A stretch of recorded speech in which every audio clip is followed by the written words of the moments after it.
Amazon's Robin Hood was initially received extremely well, with the series being praised for its authenticity, right up until the third episode when Little John appeared, reimagined for the modern audience. Though this reimagining only served to pull the viewers out of the story, as Amazon had once again chosen representation over authenticity, at the expense of audience immersion. Let's see how consistently doing this has contributed to the downfall of all of Hollywood.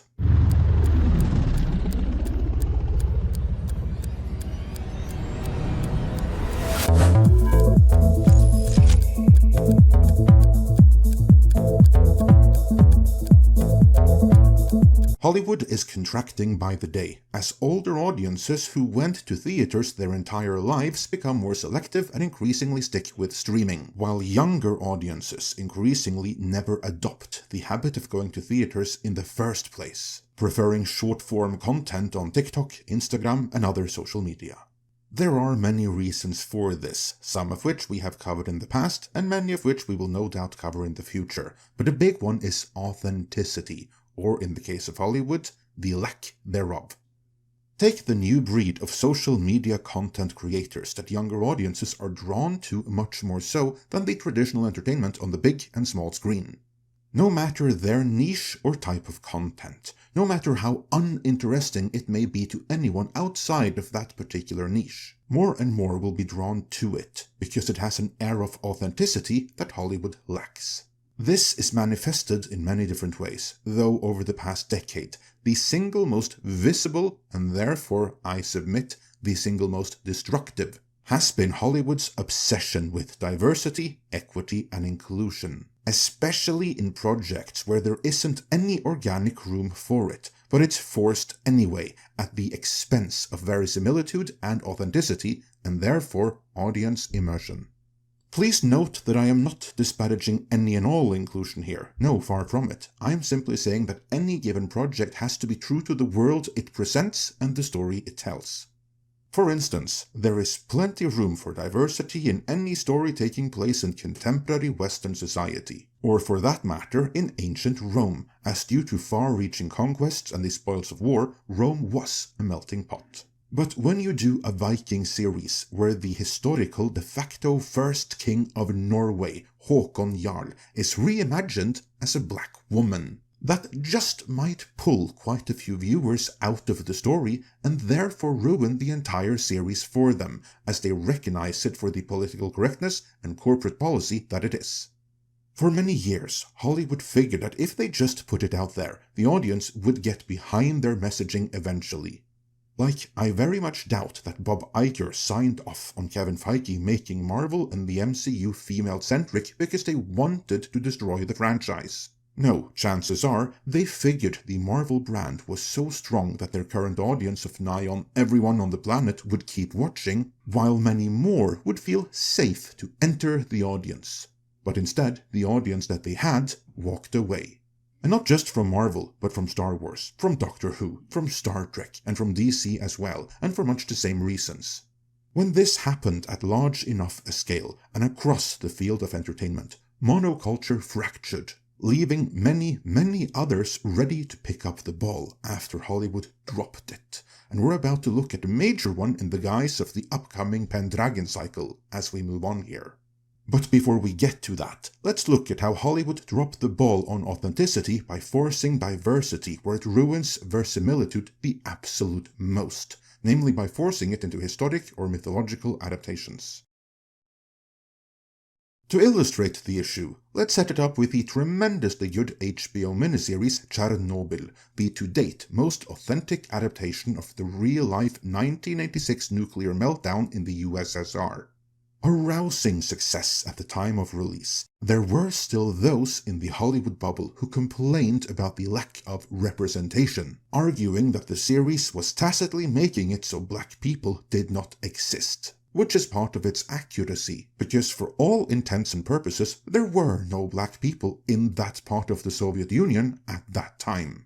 Preserving the message, though, UK newspaper The Guardian went to great lengths and wrote an article about how yes, there were, because as it turned out, of the nigh on 1,000,000 liquidators that cleaned up after the fact. They were able to find a whopping one that was black, which prompted a ferocious doubling down on the message, to the point where even Google's AI, which is programmed with the mindset of the Hollywood bubble, complains that this one individual of almost 1,000,000 liquidators not being featured front and center in the series equals erasure, proclaiming, "A black man named Hiriak was involved in the Chernobyl rescue operation, but his contributions were largely written out of the history."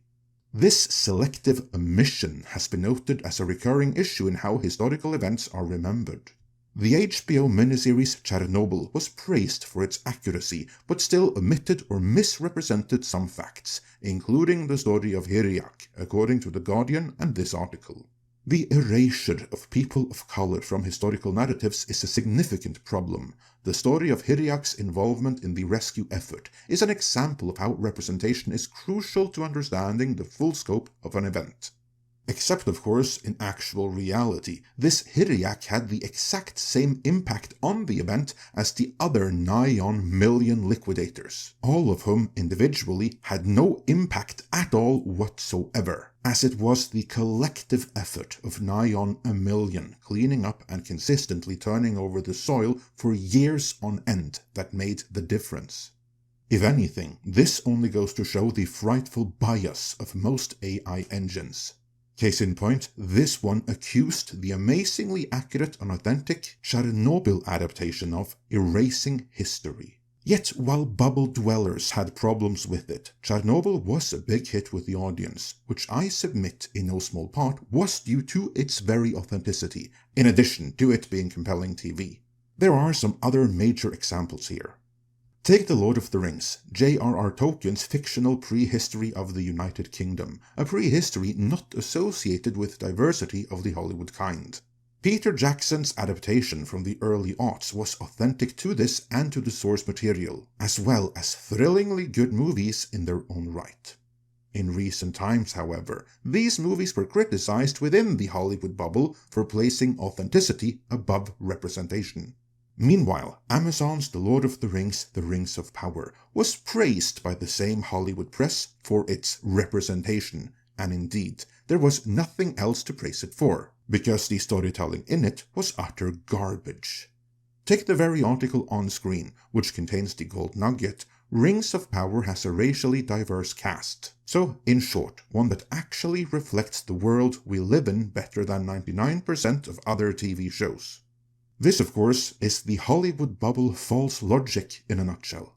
There is no desire to be authentic to the story being told or its setting, only to reflect what the world we live in supposedly looks like. But what they actually mean is reflect a few postcodes in LA, because the reality is that nowhere else on the planet looks anything like the Middle-earth scene in Rings of Power. And ditto the world of the Netflix Witcher, where the original source material represents a fictional Polish prehistory, where the populace should have had a demographic makeup not too dissimilar from that of Chernobyl of the 80s.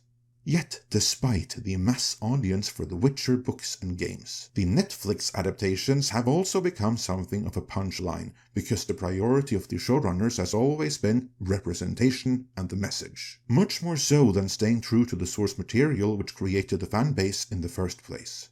Yet this, and many other properties like this, where authenticity and immersion were sacrificed, are a big part of why Hollywood is enduring the death of 1,000 cuts right now. We've already covered how manga and anime has taken over the role that Marvel and DC Comics used to hold in popular culture, and recently that is becoming true for the movies as well. I used to think that epic mythological tales like The Witcher and The Lord of the Rings would remain exclusively in Hollywood's purview though, due to the expense associated with making these look good. But now, even the Daily Wire is gunning for Hollywood, with the Pendragon Cycle, the adaptation of Stephen R. Lawhead's novels inspired by Arthurian legend. Myself and many others of the morning show crew were initially skeptical if they would be able to pull off the look required, so here is our instant reaction to the teaser. So, gentlemen, with that, let us do our very first reaction to the Pendragon Cycle, Rise of the Merlin. And this is certainly the first time I see the trailer. Great darkness is falling upon this land. These brothers are our only hope to stand against it. Not our only hope. We need you, Merlin. Merlin was a myth before our father was even born. Merlin slew 70 men with his own hands. No man is capable of such a thing. The mortal man. The Pendragon Cycle, Rise of the Merlin, premieres January 22nd, only on Daily Wire Plus. Wow, there we go. We got our first look at the Pendragon Cycle, The Rise of Merlin, a new series coming on Daily Wire Plus. So, Chris, what was your first reaction to this? Looks far better than Rings of Power. I will say that for it, for sure. I want to see. Yeah, it looks like the money that they supposedly spent on Rings of Power went here instead. Yeah, I give you that. Yeah, this definitely has like a prestige HBO Max type feel to it. Yeah, Game of Thrones sort of thing, or that David House of David miniseries that's over on the other platforms, Amazon. Yeah, this looks good. House of Dragon. So this is what I love. I love sword fights in the snow. Snow falling. That's cool, man. Reminds me of like, a Gladiator or maybe, like the samurai in the snow. Kill Bill. But, yeah, Kill Bill. Exactly. Exactly. So, yeah. That looks cool. That looks really cool in this. I also really dug the look of Merlin. Got that very Christopher Lee feel from Sauron. But I'm in 7 parts. That means we're gonna get a lot. And I have to say, I'm impressed with how incredibly good it looks, because this was the Daily Wire. I was expecting something that looked a little bit more like Red Sonja, where you could tell the budget, but this looks more Game of Thrones-ish. I mean, Rings of Power wish it looked this good, and probably the fans wished the Rings of Power was this authentic, because they look to take this quite seriously. Yeah, this looks like the sword and sorcery type of show to look forward to, and as everybody knows, we're huge fans of that genre here because of Conan and other things like that.